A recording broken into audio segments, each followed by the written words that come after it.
Blog Talk Radio.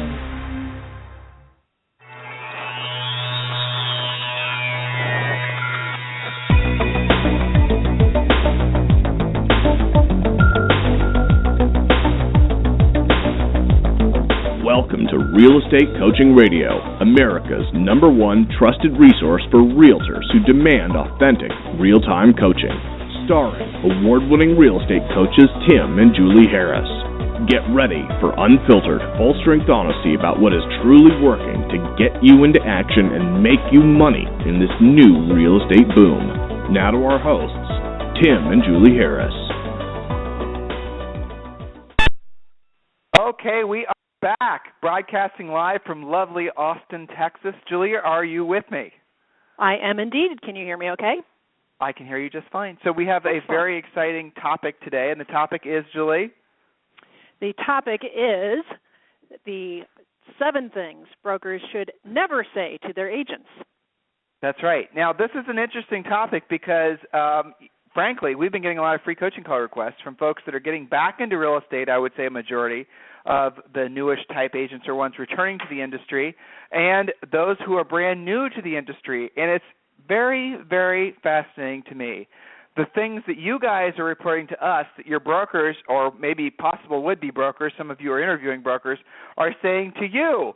You know, I have to say there are a lot of things that are being said to agents that are just plain destructive. There's no two ways about it. So we're going to be talking about those points on today's radio show. There's 7 great points. Definitely real estate brokers or office managers or team leaders, whatever you guys label yourselves as, pay attention to these 7 points because chances are you are probably guilty of committing at least a few of these most common mistakes. So again, the topic of today's radio show is going to be the 7 things that brokers should never, ever, ever say to an agent. So, Julie, you've had a lot of interesting coaching calls today and this week, and so have I. Today is our long day as it is. So any interesting things that come to mind, any experiences, any feedback, anything that you see happening with your coaching students from around the country? Yeah, I'm hearing a little bit longer days on the market. Things are inching up a bit. And it's interesting because the question that I ask my agents is, how much do you actually know about what's happening in that micro neighborhood? And a very telling question is just how many homes are competing with your subject property, your listing. And if the answer is you don't know, then you have some homework to do because it does matter. Days on the market is affected, sellers' expectations are affected, your pricing is effective. And if you don't know the answer to that question, well, you're not really doing a great job for your seller. Well, you're bringing up an interesting point, right? I mean, this is the time of year when, as you said, it's normal for the days on the market to extend.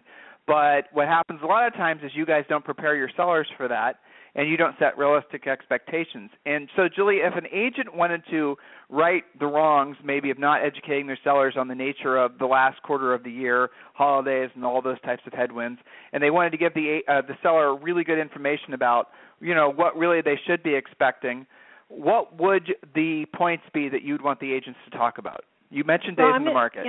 Yeah, I'm going to take a look at what is their competition. Maybe when they put the home on the market, they were pushing it a little bit on price because there were only 2 or 3 homes like it available. You know, most of the country's had low inventory for quite some time.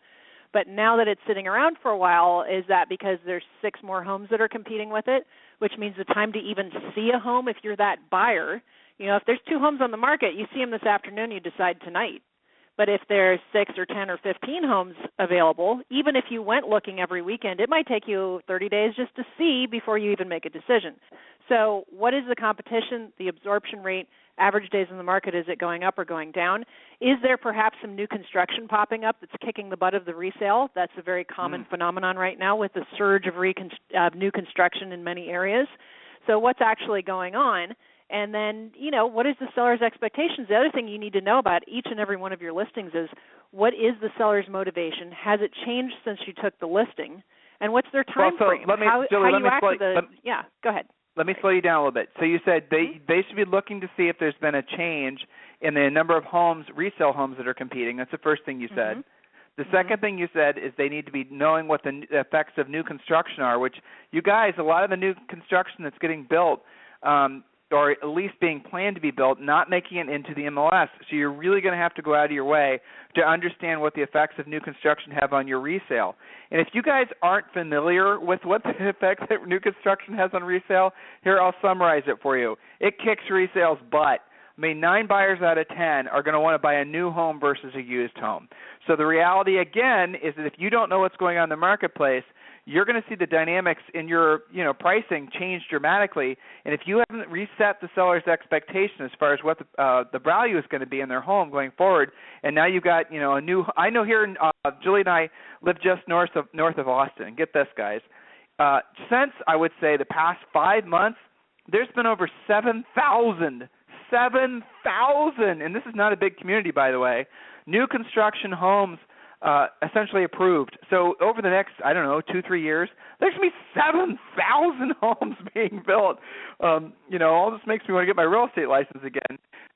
So if you have a used home or a resale home that you're going to be putting for sale in a market where they're going to be in that 300s on up price range, you better be real crafty in making sure the house is in great condition, it's priced really well, because if you're, selling in a resale home between, like in this particular market, in the low 3s on up to the mid 6s where most of this new construction is going to be, it's going to be tough. It just is.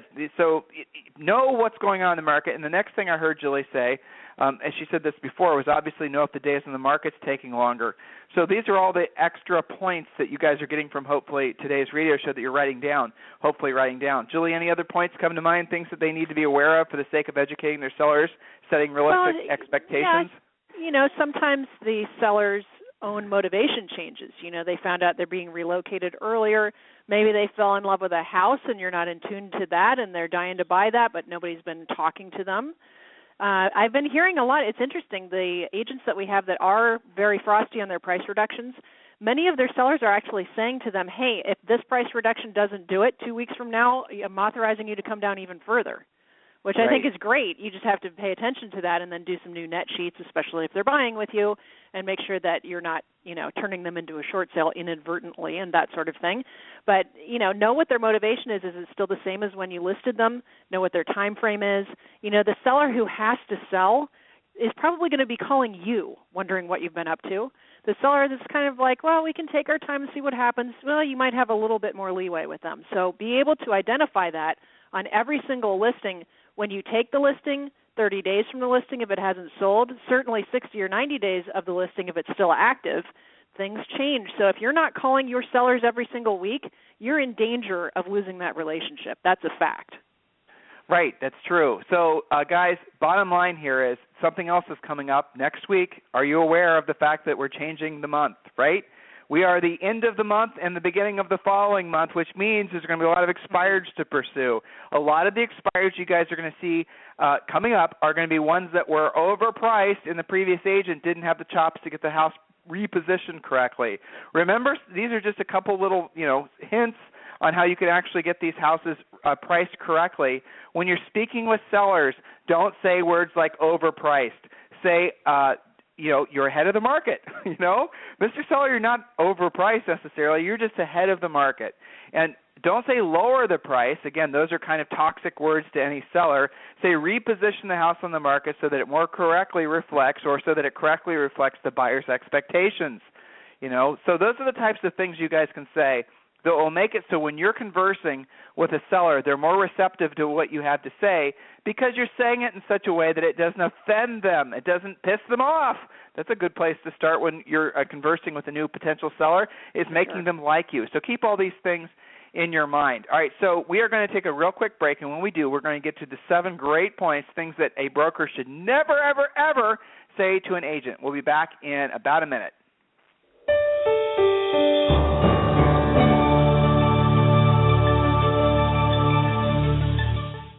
According to the National Association of Realtors, only 10% of agents complete an amazing 90% of all transactions because they have a coach. If you want the production and performance that comes with being a top producer, then you need one too. Not just any coach, but the leaders in coaching today, Tim and Julie Harris. Don't just take our word for it. Listen to what HGTV star and Atlanta top producer Colette McDonald has to say. Hi, my name is Colette McDonald, and I'm with RE/MAX in Atlanta, Georgia. I just wanted to take a moment and give a shout out to Tim and Julie Harris. I've been a coaching client of theirs for the last 4 years. When I first started in this business 12 years ago, I was very successful, did a great amount of business, averaged between 8 and 10 million a year. When I contracted with Tim and Julie to be my graduate level coaches, my production increased by 20% per year. I am now trending 30 million this year. That's amazing results over 4 years of working with Tim and Julie Harris. I highly recommend them. Tiger Woods has a coach. And why does he have a coach? Because he can't see his swing. If you do what they tell you to, you will see huge results. I am living proof. Only Tim and Julie Harris provide powerful one-on-one coaching along with all the lead generation systems, scripts, presentations, team building, and business planning tools you need to dominate your real estate market. We offer affordable pricing with no long-term contracts, and our entire coaching staff are trained professional agents with top producing track records. Take action now and visit us online at freecoachingcallsforagents.com to schedule your free coaching call. There's no risk, no obligation, just a free, personal, one-on-one call with a trained professional coach. Join the elite 10% of agents who make all the difference in today's market. Visit freecoachingcallsforagents.com to get started. Again, that's freecoachingcallsforagents.com. Okay, Miss Julie, are you ready for the first point? I am indeed. Point number 1, again, our topic, 7 things brokers should never say to their agents. Point number 1, it's going to take at least 6 months before you'll make any money, so prepare yourself for not having any paychecks. I actually think it's funny that brokers say that to agents. Mm-hmm. I mean, are you serious? You're going to tell somebody walking in with all the ambition, all the inspiration, all the motivation, and you're going to tell them that basically there's no chance they're going to make money for the next 6 months? Well, you're setting them up to, guess what, not make a nickel for not just the next 6 months, but maybe ever. So, Julie, what psychological effect have you seen that have on some of your free coaching calls? They think they're supposed to be like, go ahead. Way to lower the expectations, right? I mean, I'd rather shoot high and fall short a little bit than tell them, get ready to be broke for a while. How inspirational is that? How motivational is that? You should be questioning that kind of, quote, advice from your brokers. So it's very demotivating is the effect that I see. And it's not even true. I mean, honestly, guys, any new agent can work with a first-time buyer, do an open house this weekend, be given just a few scripts to get that buyer to work with them, and then sell a house and have a paycheck within the first 30 days or 60 days of them starting at your brokerage. So why would you set the expectation to anything else? So brokers, erase from anything that you're saying or any of your office managers or team leaders or whatever you call them are saying, and stop telling new agents it's going to take them 6 months. Tell them that the expectation is that they'll have a closing within the first 60 days. So here's what will happen. A, you'll get more productive agents. But B, you're going to get agents who are ambitious, who are frankly wanting to have strong leadership, who are going to hear you guys say that, and as a result, they're going to want to join your brokerage. So by telling them the expectation is you're going to get a paycheck within the first 60 days, not only will they psychologically create that reality, but they'll be more attracted to you in the first place because you're not sounding like all the other washed-up brokers who are just basically setting the bar not just low, but they're not even picking it off the ground. Julie, point number 2. Okay, point number 2, you'll have to pay for your leads for a while. So go ahead and get going. Sign up with some of those lead companies. Get your visa out. That's right. Yeah, I actually hear that on my coaching calls, from these agents who are returning to the business who have been out of it for 7 years. And in that past 7 years, there's been all these companies that have popped out of nowhere, essentially, trying to sell buyer leads to agents. And it's almost like all the normal ways to get buyer leads in particular, because a lot of first-time agents or newer agents or returning agents are attracted to buyers because generally speaking, they're easy to work with, and generally speaking, if you get a good one, they can close within 30 to 60 days. And so it's like in the past 5 to 7 years, because all these companies are now cultivating leads and selling buyer leads to agents, our industry has forgotten about how ridiculously easy it is to get a buyer lead in the first place. Are you kidding me? Why have you guys forgotten that? Why are you actually believing that you have to buy a buyer lead? You want buyer leads? Go back and listen to the past radio shows we've done on self-generating your own buyer leads. office managers, brokers, team leaders, if any of you are telling new agents to buy buyer leads, you should be fired or sell your business or go to, hey, there's an idea, hire a coach, hire us to get your head screwed on straight. No one should ever be buying buyer leads, ever, ever, ever, even if you, especially if you've been in the industry for a while. Buying buyer leads is the height of stupidity in the real estate industry. Full stop. Point number 3, Julie. Point number 3 is you're going to have to start working with low-end clients for a while. Yeah, I mean, there it is again, right? Julie, actually, this was said to us. I remember this. This was like 20 years ago, 22 years ago. When Julie and I got in the business, we went and interviewed different brokers, and we heard them saying the same thing. Don't expect a paycheck for the first 6 months, if ever, basically. And the other thing is you're going to have to sell mobile homes or work with first-time buyers, or you're going to have to work on the, bad area of town and sell horrible properties. Why? Why would that possibly be true? Yeah. Why is it that you can't start out at the top and selling the most expensive properties? Why is it that brokers and office managers and team leaders are, and even maybe within the ranks of agents giving each other advice, why is it that you guys are setting the bar so low to tell new agents or agents returning to the business that they'd have to start working the low end of the business? It's because why, Julie? Help me understand. Well, I mean, honestly, I think sometimes it's because maybe their broker, owner, office manager is also perhaps selling and secretly doesn't want the competition. It could be that. It could be because maybe they themselves don't have that confidence to go after that higher-end client. It could be because they're afraid of motivating someone just for them to get frustrated when they don't have instant success. I think all of the above is kind of crazy talk, honestly. It's the same process, buyers and sellers in any price range. You still have a contract. You still have to negotiate. You still have to be able to price. You still have to close. So why wouldn't you go after at least middle of the road? It's the same thing. And when you're in the middle of the road, you have buying and selling side. We're not against first-time buyers or inexpensive property. Don't get us wrong here. It's just that nobody should be saying to you, well, you're going to have to start out working the crap first. Well, okay, and which leads nicely to the next point, too. I mean, everybody tells you when you get your real estate license, and again, I know and I am a huge advocate of you guys who have full-time, well-paying jobs. You guys are earning enough money to pay your bills, take care of your families, and, we should have had this on the list, Julie. Actually, I'm going to make this the next point. And, you guys are being told a lot of times to quit your jobs and get into real estate full-time. That's now Yep. Agent, okay?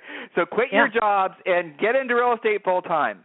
I personally have had free coaching calls, and today's just Thursday, but in just the past 4 days, I do, 2 or 3 free coaching calls a day, and I bet you at least 3 or 4 times I've had people who have full-time jobs making $80,000, $100,000. I had one guy that was making $175,000 a year, okay? And they were all part of their, most of them were coming to our free coaching call with specific questions, and one of the questions was, should I quit my job? Hell no, you should not quit your job. No, you should not quit your job.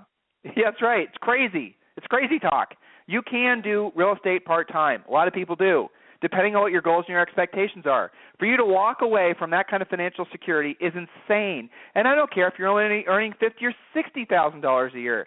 You do not stop earning money from your old source of business, especially if you have a family, until you're well into your career and earning consistent money, okay? Now, I'm going to really drive down on that point because you guys sometimes get your heads in the clouds as soon as you start talking with all these brokers. And brokers, listen to what I'm saying. This is good practical advice, and it's the best advice for agents. Okay, this is the best thing for them. You have strong, educated, financially sound agents, you're going to have a better brokerage. Not all these people are constantly worried about where their next paycheck is coming from. If you have a family, if people are dependent on your income, right, then you cannot quit your old job. Yes, you can do real estate part-time. Plenty of people do. If you are single and you can psychologically handle the risk, and you want to quit your job and get into real estate full-time, go for it. What do you really have to lose at that point? You can always get your job back. But you can't be taking risks that adversely affect your family. That's not the responsible thing to do. I hope you guys are all with me on that and not being confused about it. It just doesn't make any sense. Sometimes the worry about where your next paycheck is going to come from actually will prevent you from making any sales because the psychological worry will be so onerous. And some of you guys who've had jobs for a long time who've never been 100% dependent on commission, in other words, you've always had some kind of base, trust me when I tell you, going from where you are now, having some resemblance of security from your paycheck, going to 100% commission is going to be a shock to you. So if you have kids, if you have people that are dependent on you, that's not fair to them for you to take that risk. I have driven down this point far enough. Let's go to the next point, Julie. All right, so the next point, all these, of course, are related, is that you have to start out by working with buyers, which you could translate to don't even think about trying to be a listing agent until you've worked with a whole bunch of buyers and gotten a bunch of deals under your belt. So go hold an open house and get some buyers. So, and I hear this too. I mean, anybody can start out as a listing agent. You just have to have some skill developed, which does not take forever. That's pretty much it. I mean, why not go after a for sale by owner? Why not go after an expired? Hey, remember, we told you at the top of the radio show today, end of the month coming up next week, beginning of the month coming up beginning of October coming up next week. Always more expireds at the end and the beginning of the months. Huge opportunity for all of you. We have hundreds of coaching students who are taking their first listings who are essentially newest in the real estate business. And I say newish because so many of you guys are returning to the industry. Hundreds of you who are becoming listing agents. It is not that difficult. It does require skill. It does require discipline. Working with buyers is easier, and the reason it's easier is because it's, frankly, not the best end of the business to be in. Anybody can do it. That's the reason so many people do it. Learning to be a listing agent takes discipline, takes an actual system. You have to have a pre-listing pack. You have to have scripts. You have to know what to say. You have to be able to counsel folks. You have to actually take the time to learn, but you don't wait to learn before you start doing. You learn while you earn. Learn while you earn. In other words, you have to get into action of making the calls, of making the contacts, of doing the work, and then, guys, you learn along the way. Trust me when I tell you, I'm thinking about some of the coaching calls I've had this week where there were, again, some of them were new coaching clients to me or some of them are veterans in the real estate industry. They've never had a pre-listing pack on the level of ours. They've been kind of procrastinating it, and then they lose a listing because they didn't have a pre-listing pack, and then they get it done, right? So, the fact is that those types of experiences motivate you. The mistake a lot of guys make, agents make, you guys, you do not wait to get all your stuff done before you get into action and start earning money. You get into action while you're earning money. You do both simultaneously, and it makes both better. What's the next point, Jules?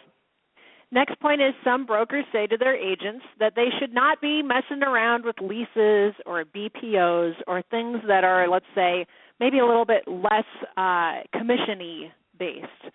So, leases don't pay like a normal commission on a normal sale, but it's still money. It still pays your bills. It still pays your NAR dues, still pays for gas in your car.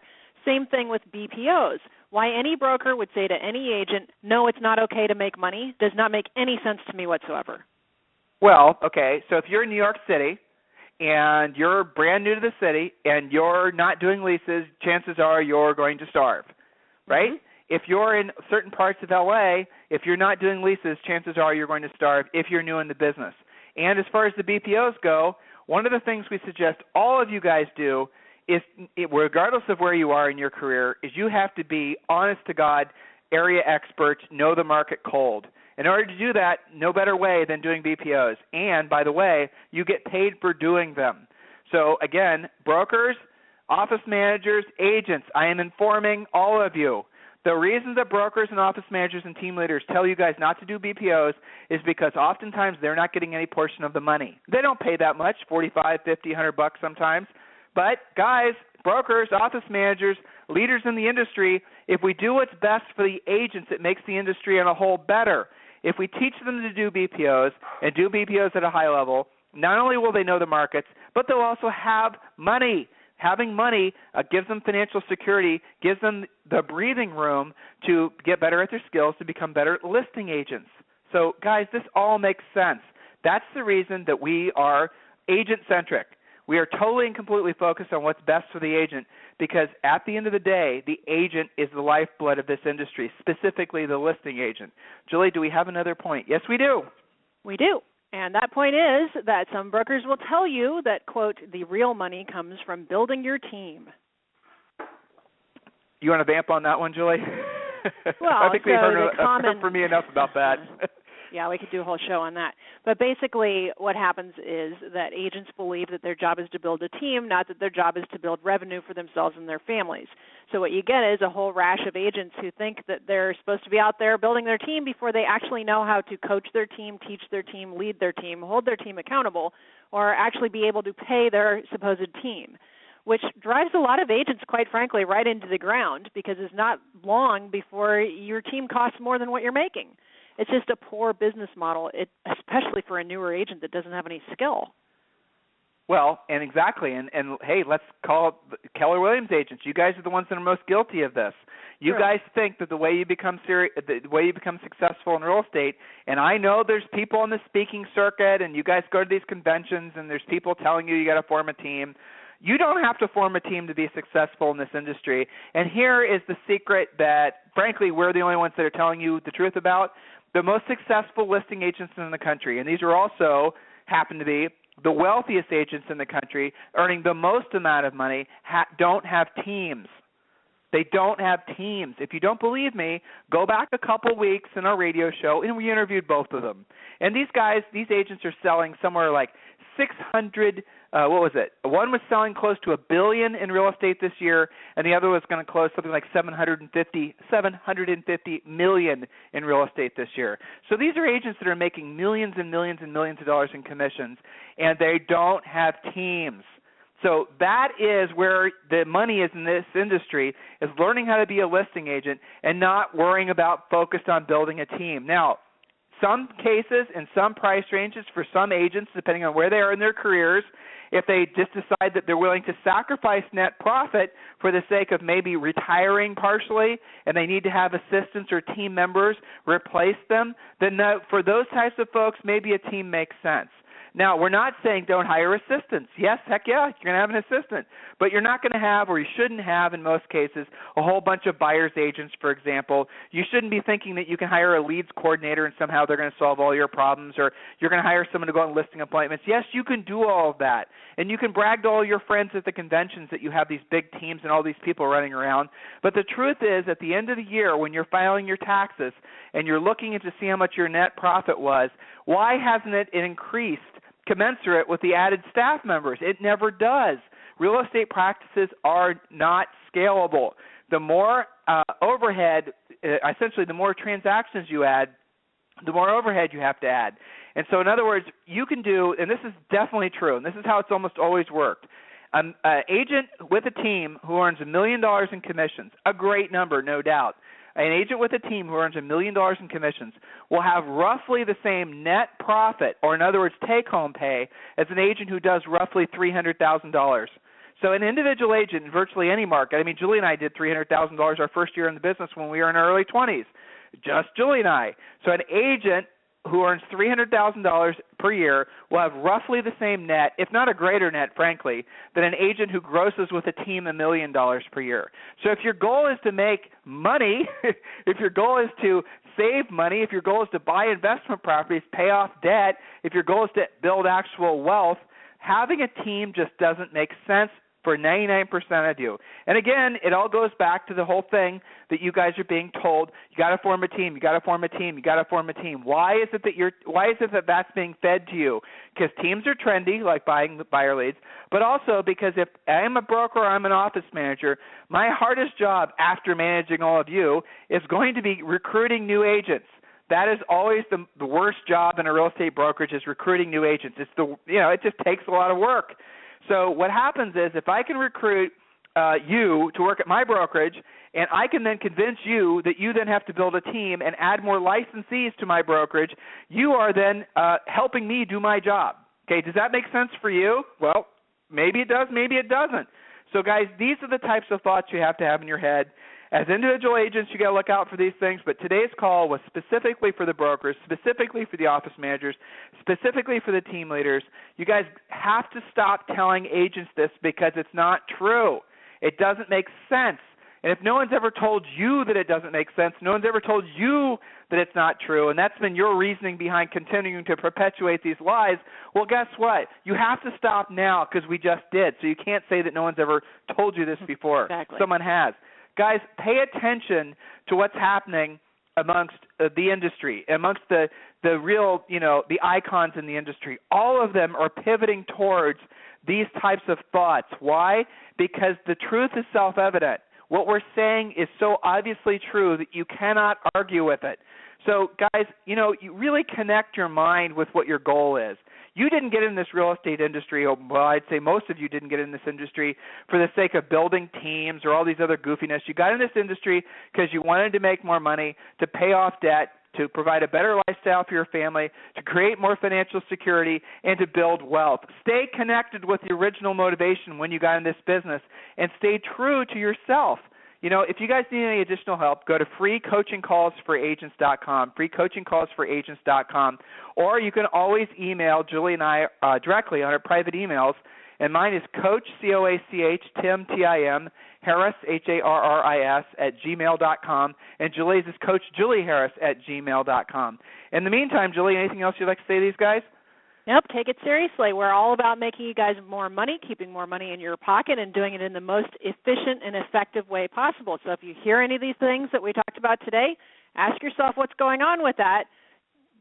We're all about agents, and as you said, Tim, stronger agents make stronger brokerages. So get to work, everybody. That's right. And tomorrow we have a very special co-host, a great guest, so make sure you tune in tomorrow. And, guys, thank you for making us the #1 real estate radio show on the Internet. I mean, we're top with Blog Top with Stitcher, top with iTunes. I really, really appreciate all your support. It's pretty awesome. I mean, over 50,000 of you will have listened this month, and that's really it. Frankly, it's very motivational for Julie and I. So help us get the word out. Your homework from this and every radio show is to share it, tweet it, Facebook it, send the link around, forward the email, do whatever it takes to help us help other agents not just survive in this new real estate boom, but thrive. Have a fantastic day, and we'll talk to you on the radio tomorrow. This program has been a presentation by Tim and Julie Harris, Real Estate Coaching.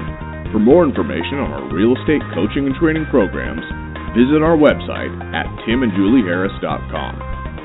Remember to tune in weekdays at noon for upcoming shows, and until next time, thank you for listening to Real Estate Coaching Radio with Tim and Julie Harris.